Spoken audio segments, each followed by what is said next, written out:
All right. 50,000.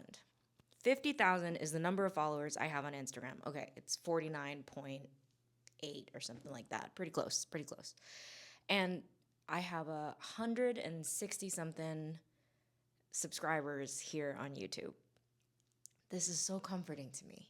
I was discouraged by it because hustle culture wants to convince us all that higher numbers equals greater success, and I must not be very successful on YouTube if I only have, such a tiny percentage of, what is that, like 1%? No, that's not 1%. Math. One of my buddies told me that they taught him in the Navy, in the U.S. Navy, to never do math in public. And I think that is fucking hilarious. Because you're bound to mess up. Anyways, so a tiny percentage, we'll just say that, of the number of people on Instagram are here on YouTube. Probably not the same people, but some of them are. Hey, is that you? And it doesn't discourage me anymore. It used to. Now it just feels really relaxing. I can say hot takes on here and know that I can refine it. And the audiences on here are a lot kinder, I think, by and large, than I've seen on Instagram. I think Instagram's algorithm rewards emotional dysregulation. So people are saying and doing things that they, in their centered selves, might not say or respond in that way. The point of this video is to remind myself, or to mark this moment in time for myself, and for you too, if you like, that the time in the beginning of an endeavor, when either no one is looking at you, or very few people are looking at you, or the people that are looking at you are just like, oh, they're just starting out, this is so cool, right? Is such a fertile, beautiful time. And I know every master of every spiritual tradition whose feet I sat at, every classroom in, storied halls of academia I've taken notes in and sat in rapt attention, has said something similar, that the beginning is so tender, the start point of the journey is such a magical portal to the fertile unknown. and I guess I'm saying it in my own way myself right now, that there's a freedom right now for me to figure stuff out, for me to think while doing, and to reflect on that which I haven't done, reflect on that which I wanted to do but haven't done, right? Like to reflect on something past, my past concept of what I could expect from myself. And I find myself thinking that I'm rambling too much right now, that I wish I had had notes to start with, that I don't want to waste anyone's time that may be watching this video. And I just want to remind myself that this is part of the process, that posting something that doesn't feel ready is part of the process, that giving myself the opportunity to look at this recording later, which won't exist if I don't post it, right? Which is why I've posted it, that there is a spiral nature to time and perception and expectation when I'm watching this video in the future. Hello, future Stephanie. You did great. I'm so glad you stuck with it. I'm so proud of you. And I don't know what you're feeling, but I hope it's pride too, looking back at me, the Stephanie that persevered, even when they're not exactly sure if this video is worth it. The value is in the doing.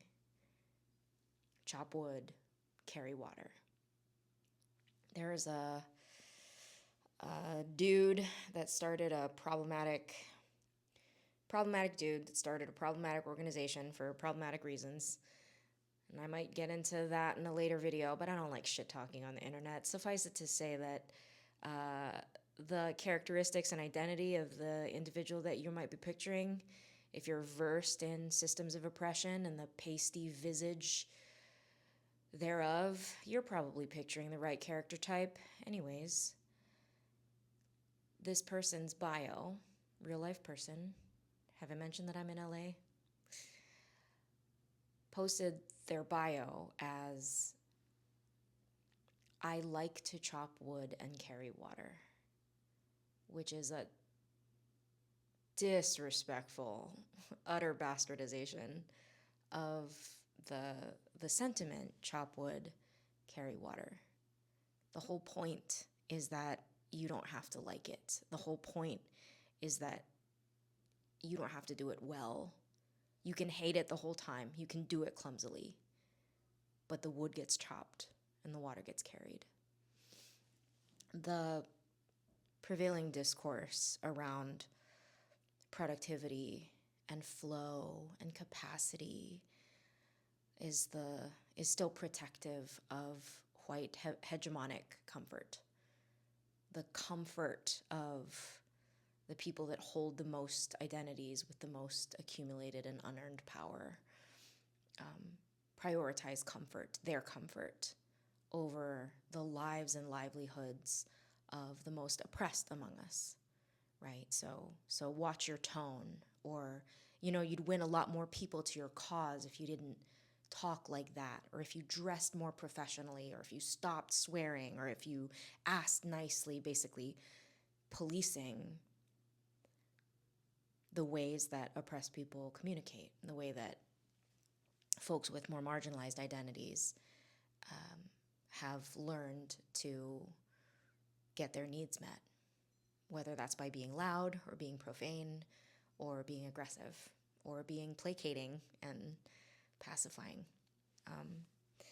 So to say that one likes to chop wood or likes to carry water is a refutation of the intention, if one is to say. I don't think there's much intention behind that statement, but to say chop wood. What is the linguistic form? Infinitive, right? The directive, the do this form, chop wood, carry water. You don't have to like it. You don't have to be comfortable. You don't have to stay silent. You can hate it really loudly. You can deliberately mess it up, I guess. So I make video. I post video. Chop wood, carry water. Is that too much to say? So 50,000 followers on Instagram. I feel very watched. I try to chop wood and I try to carry water, but even there, even in the sentiment, I'm trying, is to try, is not to do it. I have cut down my posting schedule on there. I never had one, to be frank. But I used to post daily or almost daily, and I don't anymore.